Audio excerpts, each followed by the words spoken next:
Welcome to another blogs. এটা ছিল অনেক দিন আগেকার দীঘার উদয়পুরের একটা ভিডিও। তো উদয়পুর মেন ঘাটের ডান দিকে যেখানে স্পিডবোট রাইড করা হয় সেটারই ভিডিও ছিল। সময়টা ছিল সকাল 9টা, আর এখানে দুটো স্পিডবোটে রাইডের জন্য সকলে উপস্থিত হয়েছিল। তো সেটার ভিডিও তোমাদের সঙ্গে তুলে ধরলাম।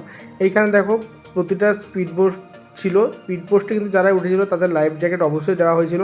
আর সেদিন ছিল জোবারের সময়, সেই জন্য এতটাই ঢেউয়ের তাণ্ডব ছিল যে স্পিডবোটটাকে একটু বিচ থেকে দূরে নিয়ে যেয়ে স্টার্ট করছিল, তো সেটা পাচ্ছিল না, ঢেউয়ের জন্য বারবার পিছিয়ে আসছিল।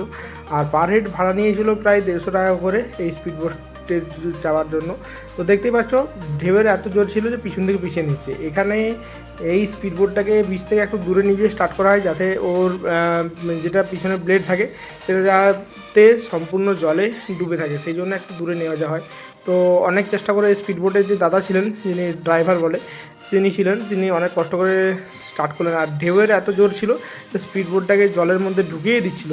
এই যে এখানে দেখা যাচ্ছে বেশ একটা ভয়ের ব্যাপার ছিল, কিন্তু যারা গেছিলো প্রত্যেকে লাইফ জ্যাকেটের সাহায্যে একটা করে তাদের দড়ি দেওয়া হয় ধরে রাখার জন্য, সেটা একদম ভালোভাবে মজবুতভাবে ধরেছিল। এই যে দেখতে পাচ্ছ ঢেউয়ের কি জোর। তো এটা কিন্তু রাইডটা বেশ মজারও বটে।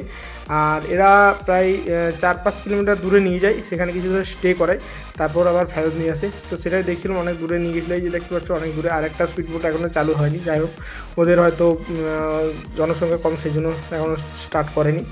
তো এটা দেখতে বেশ মজাও লাগে। আমরা ভাবছিলাম চাপবো, কিন্তু সেদিন আর চাপা হয়নি।